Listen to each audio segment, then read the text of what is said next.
Hey everyone, and welcome to Handing the Shame Back, a show dedicated 100% to the amazing female and male survivors across the globe and however you identify yourself. As with all shows, there is a trigger warning because the content is graphic, and that is because that is our history. So one thing that our next guest may say could trigger something in you. Please, if that happens, stop watching, go to the show notes below, and you'll be directed to some help and resource. In the meantime, I've got an amazing guest all the way from the UK for you. It's just after 8 p.m. at night there, and it's my pleasure to introduce her to you. But let me tell you a little bit. So, her name is Jeanette Archer. She is a survivor of Satanic ritual abuse, SRA for short. She's an advocate of helping survivors to break their silence. Don't you love that? Break the silence. And she's campaigning actively, strongly against the elites, where all this begins. So, welcome to you, Jeanette Archer. Hi, thank you for having me. You're welcome. So look, as with all interviews, we tend to go where this goes, but for the sake of our survivors watching who may not know anything about you, are you able to take us back to the beginning, where the kind of abuse began, how old you were, the context, as much as you're comfortable with? Yes, absolutely. So I was born into a multi-generational satanic cult family. Every adult member in my family were were in a satanic cult, and that was my parents, grandparents, aunties, uncles, and so on and so forth. I was born into that family probably purely for the purpose of my mother being a breeder and supplying children for this purpose. So the abuse probably started right from birth, from you know, being prepared for rituals to being tortured or sexually abused in the home by my parents. My father's role and my mother's role was to prepare me for satanic life, if you like, to prepare me to be resilient and endure rituals. So that practice went on really up until 3 years old, where I was being tortured, raped, psychologically abused, etc., in the home. And then at 3 years of age, I was taken out of the family and then used in the cults, basically. So I wasn't taken away from the family. I still lived with the family, but that was the age where I was then sold. So that was the age where my mother and father would take me to either one of the local satanic cults and I would be sold. My father would take money and then they would use me in rituals, right up to the other end of the spectrum where I was used on the, with the elites on the royal estates, um, and so on and so forth, um, and used in rituals in that way. My parents weren't paid for that. That was just obedience. That just had to happen.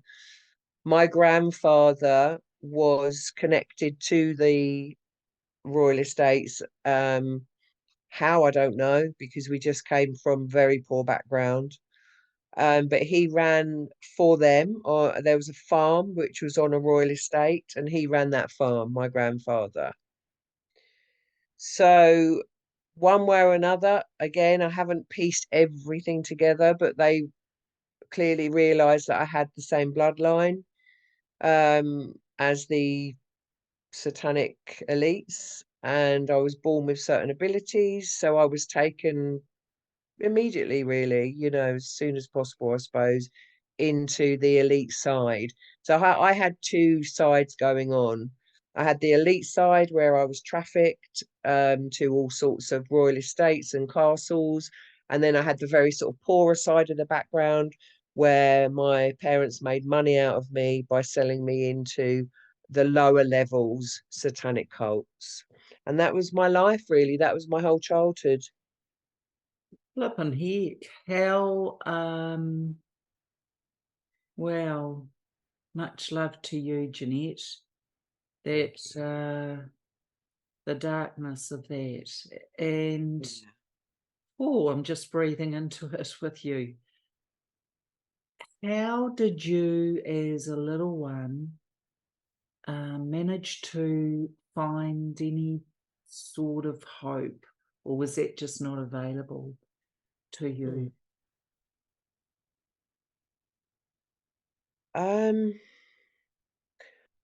No, I think for a very, very long time, I just believed that this was the way the world was. And I suppose I adapted in a way of, well, if you haven't any options or any other choices, there is no other place on the planet where it isn't like this, then I suppose, gave up. And just every day or every time I was in one of these situations, it was just about staying alive, really. I think the only, excuse me, I think the only hope I had was what I experienced in when I had out of body experiences and I was killed and then brought back. And so I would experience the other side, of going into the light and Yeah. being with the angels and playing with angel children. And I think I lived for those moments Yeah. because they were so extreme to what I was actually living. Oh, how I beautiful think you had the angels. it really was. And I think that is what made me ultimately realize that I was here for a purpose and I was going to live for a purpose.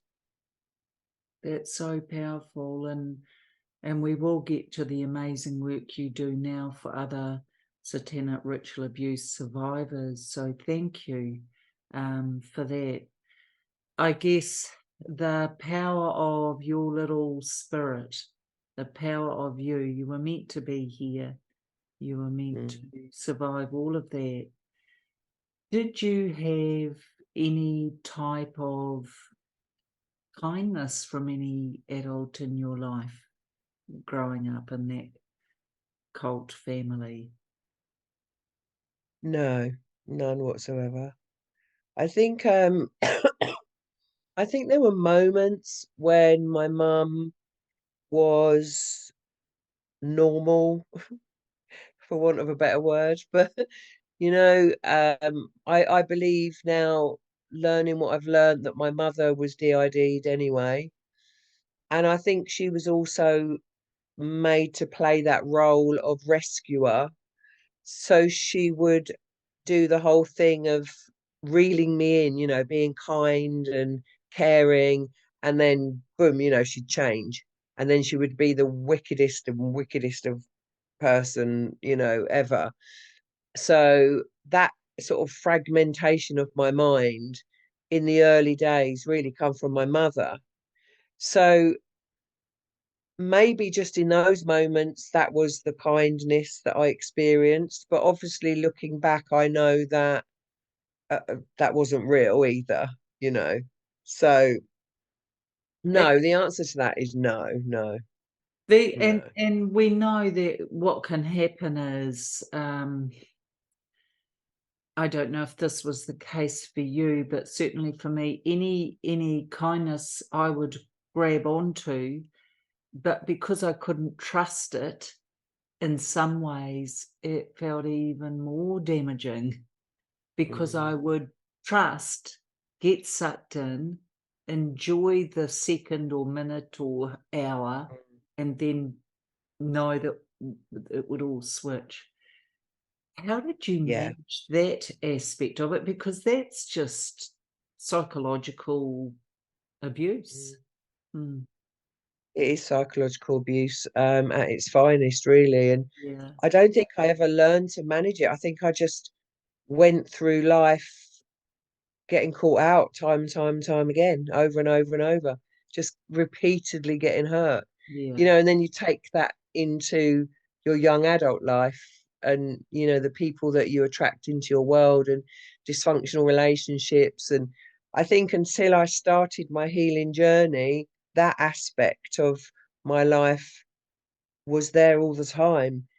I think as a child as well, children just so desperately want to feel accepted and loved that they will grasp onto those tiny little moments, no matter, even when there's going to be a consequence coming. yeah, So I think as children, I think that is the innocence in children. yeah. And that is the purity in a child, because they will give you another chance and another chance and another chance, and then give another human a chance. And that is the beauty and the pureness of a child's heart, isn't it?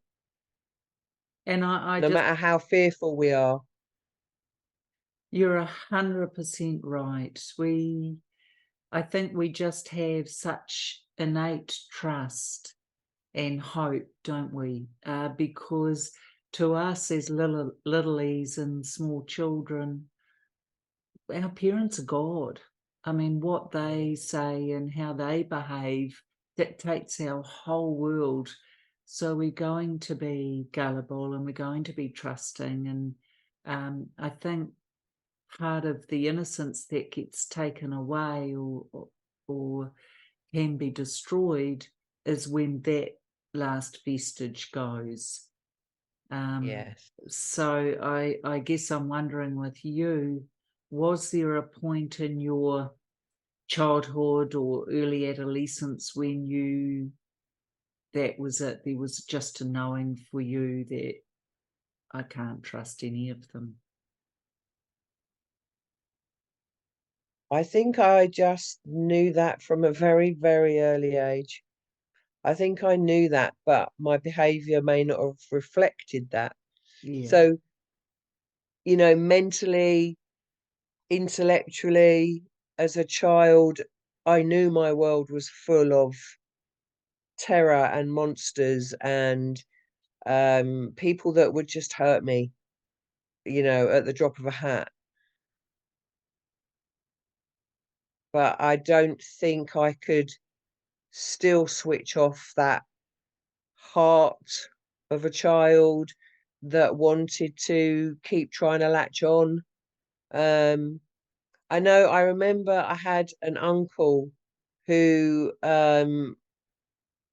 was very much played that role as well, where he would abuse me one minute, and then he'd want to take me out for the day and, treat me. And it was a very confusing world in that respect.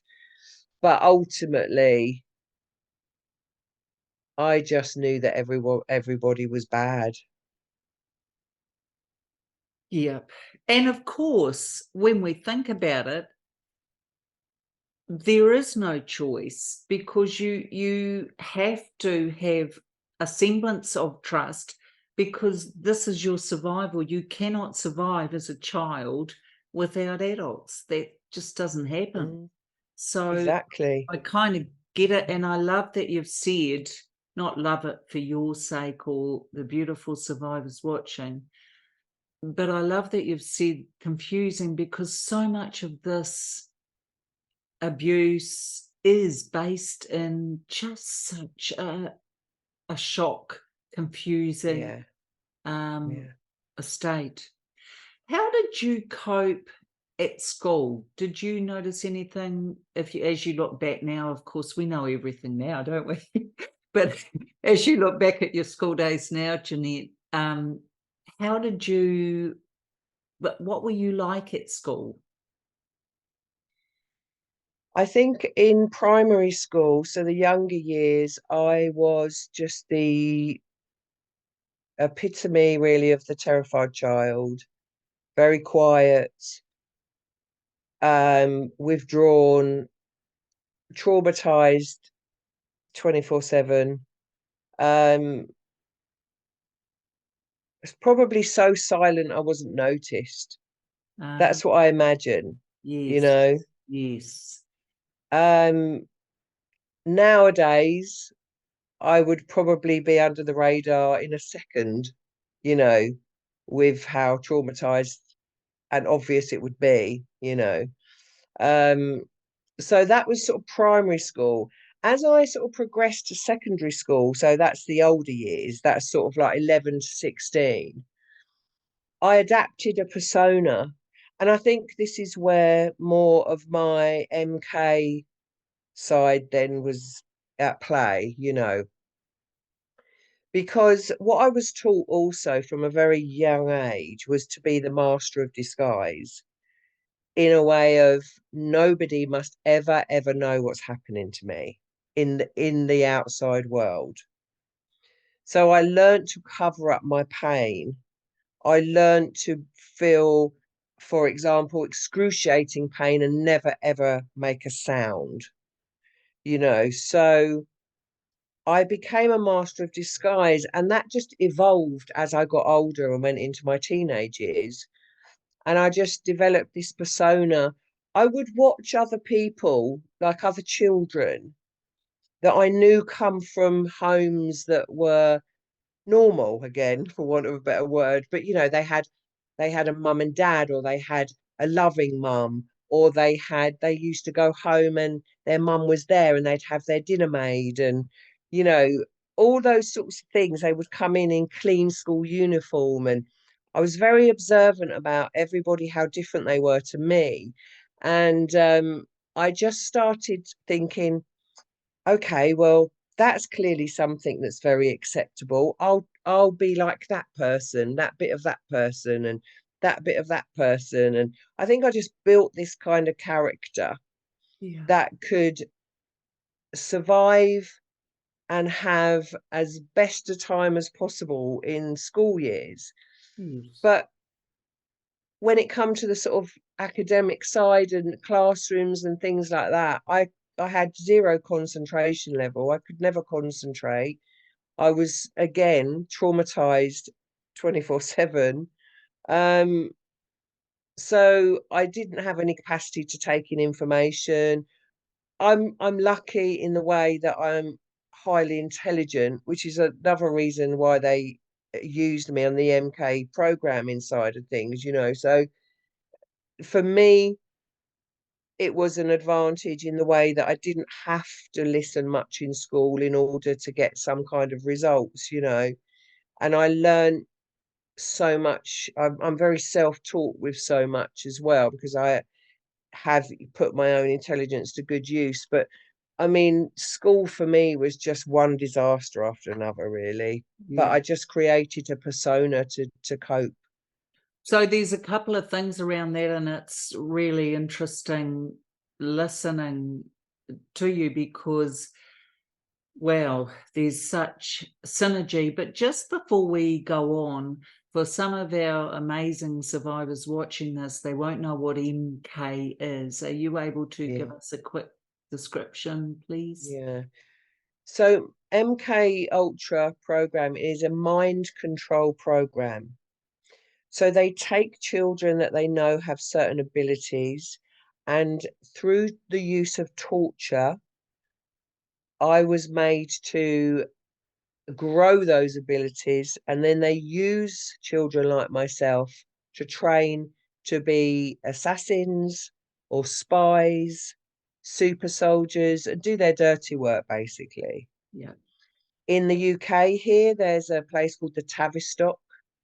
So that is where, and my handler was Klaus Schwab. So that is where, as a child, I was tortured and used in the mind control program. So it's a mind control program. It's very much where the mind is fragmented, where survivors are DID'd, and other personalities are created. So that, I suppose, if that's a good enough Yeah, explanation, no, that that's is amazing. it's mind control. Yeah.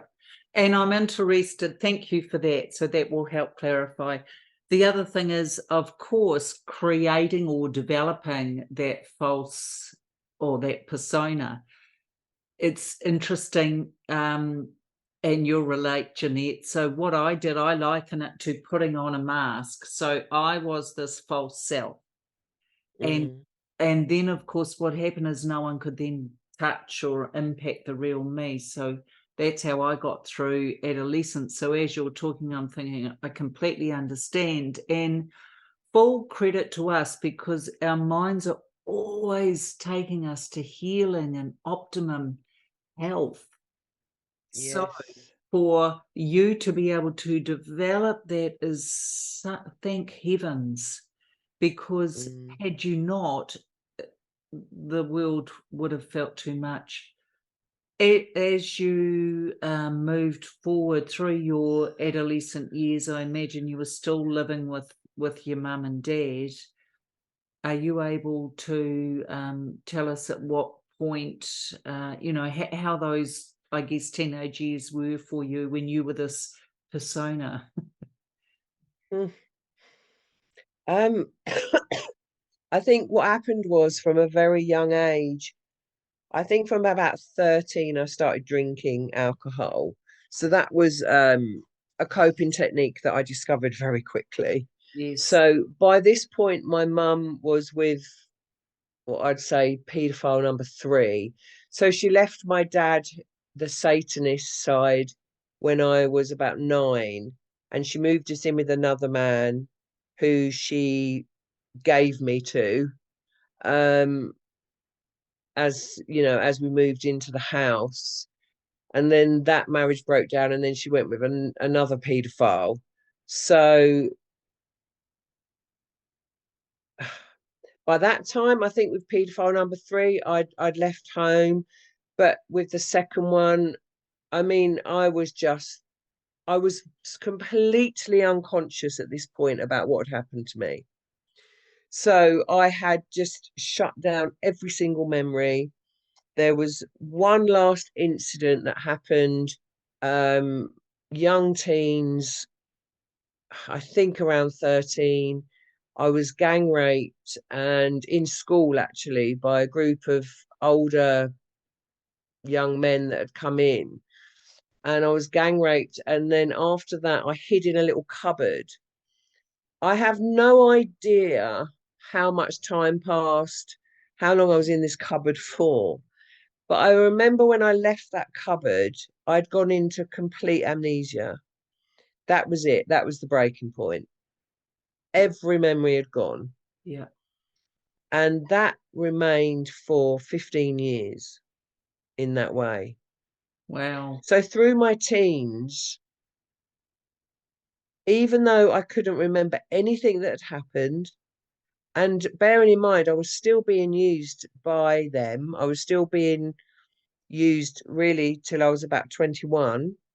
But I was so highly programmed now with MK, they could take me off the street, send me on a job or whatever, or take me to the Tavistock. By the time they brought me home again, I was so programmed that information had gone anyway. Yeah. So there was nothing there. So I just started to cope with how I felt, because even though I didn't have my memories, I had my emotions and I had my feelings, and that fear and the terror and anxiety and all this, awful daily, you know, horribleness to live with. I had to find a way to cope with that because I didn't understand it all because I had no memory. No. So I found alcohol. And I think when I was 18, I found cannabis.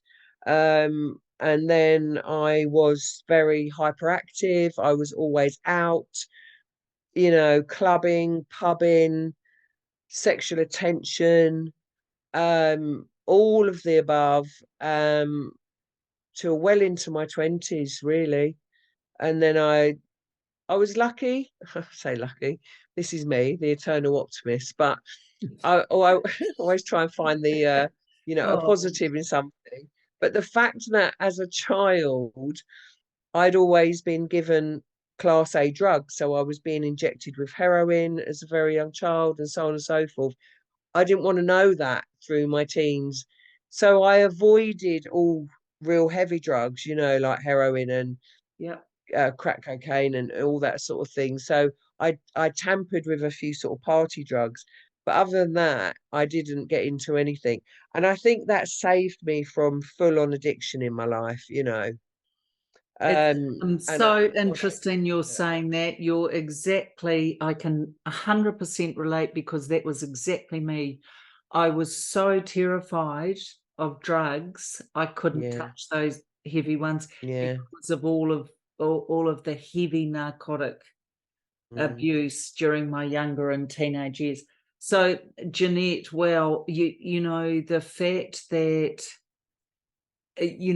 you could be transported back to the Tavistock, to the elites, back to these people in power, and have no memory later, just takes us again to the power of that mind control and how that conditioning worked. And can I ask, if you are aware, what age was it that you finally it either had worn off or it no longer had power over you?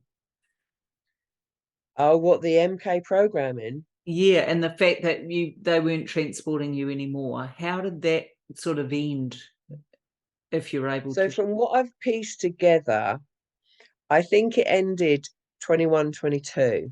Yeah. I still haven't worked out why they let me go. I don't know what I did, but I know I did something. I just haven't seen what yet. Um, Because by this time, what they'd created was a very powerful person with the abilities they had made happen in me. So I think I did something that made them back off. And I don't to this day know. I know it's coming because I can feel when my memories start coming back. They start coming back when I start asking to see them when I'm ready. But it's like I can feel them moving in.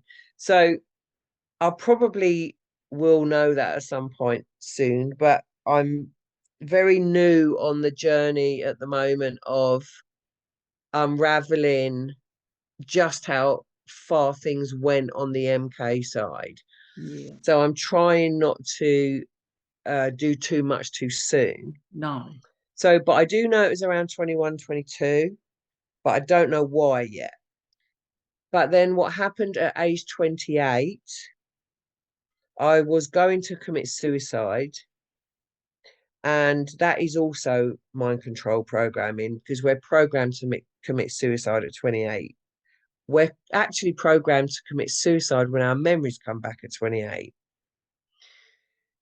Um, I didn't realize at any point that at that stage that this was some other kind of control over me.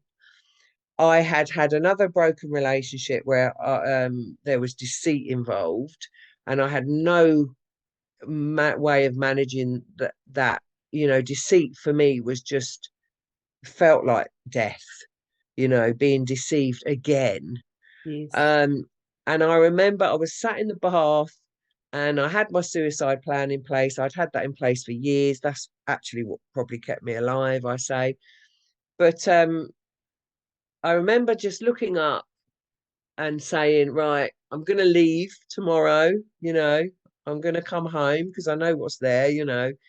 Unless you tell me and show me what I need to see, because I know that I'm hiding something from myself. And I woke up the next day and I opened my eyes and it was literally like someone just played the TV in front of my face and I got my first flashback. And it just came from there. And I've recovered Oh, memory after memory intensely for the next 5 years. well. And how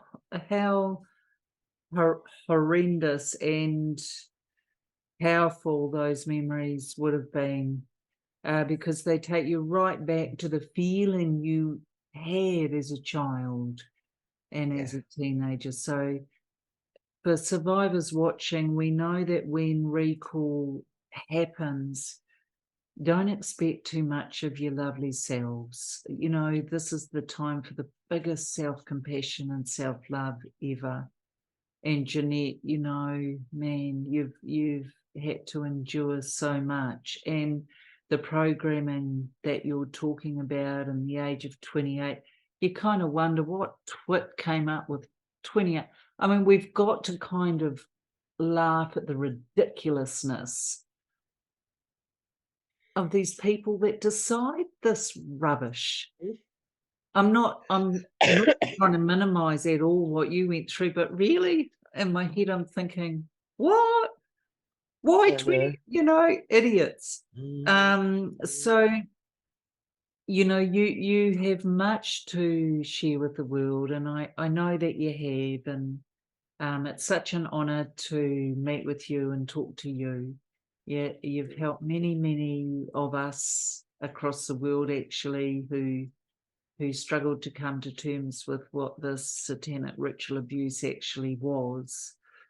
And I know for me, when my story first emerged, I was called, I imagine you were too, evil, deluded, a liar, a troublemaker, attention seeker, will do anything to create an issue. So we call that DAVO, don't we? Deny, attack, reverse the order of offender and victim. Yeah, great. So every survivor alive knows that. But the reality is when you're youngish and you were that age, 28, I was 32 when mine started to emerge, we know that we're just very vulnerable young children at that point. So Absolutely. as we move on, I guess, what are you obviously your life has changed dramatically, and what are you kind of doing in this space now, if you're comfortable to share? Sorry, what am I doing this year, did you No, what are ask? you doing in this space? Because I know you do a lot of work across the world. Can you tell our beautiful survivors what you're doing and, what's led you to all of that? I think if I could just go back 3 years, I made the decision. I always knew that at some point I would be public speaking and really start to fulfill the purpose as to why I am alive and lived and here to tell the tale of some form of strength of mind and strength of soul and heart. And I literally sort of shut myself away for 20 plus years and just went into full on recovery and healing. And because like you've just said, Gloria, when you actually unlock those memories and you relive what you went through, you feel all the feelings that you weren't allowed to process at the time. And I remember having moments thinking, oh my gosh, what have I done? What have I done? Um, and literally just being on all fours on the floor and, not being able to focus because of the excruciating pain physically and emotionally. And, that went on for years and years and years. So I had 20 years really where I just committed myself to healing. Um, and I'm so grateful that somehow or another I found my way. I found the right friends. I found the right therapists. I found the right holistic, whatever. There was so many things I did that contributed to piecing me back together, because what I had to remind myself of every day, and this is just a little gem that I love to give to survivors that are in the early stages, is when you're feeling the horrific emotions you have to go through, recalling memories, tell yourself every moment you have already survived them. You've Love it. been through it, you've survived. And let yourself remember how amazing you are for that. That is already telling you how strong you are, how powerful you are, that you have the capacity to allow yourself to grow into a space of love and care and self-worth and all the things that they took from us. You have all that sitting inside you, because it's only your mind that tells you that they took it, because that's what they told you. You have already survived it. And that is what really just kept me going and kept me going and kept me going. And once I started to just come through the other side, I then started to question, right, okay, what is the purpose then? What is the purpose? Don't tell me for 1 second I've just been through all that for nothing. Yeah. That ain't gonna happen. No, that's not funny. No, is that some kind of sick joke, So then I started to search and go, right, okay, look, I was killed and brought back. I mean, the fact that I'm breathing is a miracle, is an understatement. So I started to search for the purpose. And I think when you can finally get to that mindset and start going, okay, there's a reason here. There's a reason. There's a reason why I went through all that. And I'm the one that walked out alive. I've yet to meet another survivor from the farm, let's say, where my grandfather ran, that has walked out alive.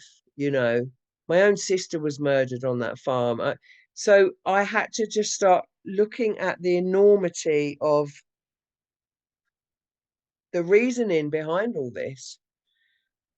And I got to the point 3 years ago when I just went, okay, I just knew instinctively I'm going to be public speaking. I'm going to be exposing these bastards for everything they have done. And it wasn't built on the revenge, rage, because I'd processed so much of that. It was a very clear mindset that I will not allow them to take one more day of my life. And I will not allow them to reduce me to living in fear ever again. So I pushed through all of that side of things to be able to come out into the world as a force that will only speak the truth and be true to my own cause no matter what it takes. And don't get me wrong, I'm saying all this, it doesn't mean it's easy all the time. It's not. No. I'm human, you know. Are you I have my moments. though? Yeah. Really? No, Of course, and I mean the thing, Jeanette, about you, which is so amazing. I'm so thrilled to have met you. Is that what is for you will find you. This is your purpose. This is why you yeah. are here. And I won't be alone. Our beautiful audience will be standing right with me beside you. What you had to endure, you never should have. What you've been able to do in terms of turning it around and making it your purpose, that they're not going to take one more ounce off you, but you're actually saving lives. Yeah. Yeah, absolutely. And when I decided to search for the purpose, what I found spiritually was the fact that the vision that I saw was, if you imagine, if every single survivor, victim on this planet broke their silence and spoke out, every single person, they would have nowhere left to go. They only function through silence, which is why I use the saying over and over again that exposure is their greatest fear and silence is their only weapon. So my purpose then became to speak out publicly so I could be an example to survivors, so they could look at me and go, right, okay, she's doing it and she's okay, she's not dead, and she's Ish, managing ish. ish. I've come close again for you. Oh dear. Oh, we We got to gotta laugh laugh. as well, don't We we? gotta laugh. I Yeah, do get, I've had the shit that come my way, but I know. ultimately I know that every single person like yourself that is doing what we're doing, our light is just getting stronger and stronger and stronger. And the next person that speaks just contributes to that light, and their darkness is shrinking. I have no doubt in any cell in my body that we win this war against the darkness. It's just a case of when, you know, it's going to happen. So once I realised, Jeanette, you got a purpose here, darling. You don't get to just go and retire somewhere now you've healed. Now the work actually begins. I got a little bit resentful. I thought, no, actually, I just want to go and sit on an island somewhere and forget it ever Yeah, happened. yeah. You just want to be But on the no. island with these fabulous friends, or and have some fun. But no, Yes, exactly. no, not your two. Exactly. Yeah. So yeah, that was when I started speaking out anyway. So 3 years ago, that's when I started speaking publicly. And the journey for me has been incredible. And not only have I witnessed hundreds of survivors coming forward because of it, and I'm facilitating that the best I can, I've pieced so much more together about my own journey. And I've learned so much more from listening to others like yourself, like the other survivors. I've learned so much, and I have got a sense now in my world that I'm not alone. And who'd have thought we'd have ever felt like that, eh? We're not alone. Well, it was never something we were allowed to discuss, and the threats that were Mm, made, and the fear that was induced, and the horror mm, that we saw ensured we never flip and spoke, as well as your exactly. mind control. Jeanette, Mm. as we're moving towards, closing out, I guess I'd be interested to know, and I think our survivors would love it. What, apart from kind of finding your purpose and putting the beautiful island on hold while you while you Yeah, change the one day. world, one Yeah. survivor at a time. What would you say helped you or has helped you on your journey of recovery? Hmm. I think personally, what I gave to myself was sheer determination just not to give up. I will not let them win. Um, and then that enabled me to find courage. And then that enabled me to think, okay, then what do I need to do to live a healthy life? Um, I think once you make the decision,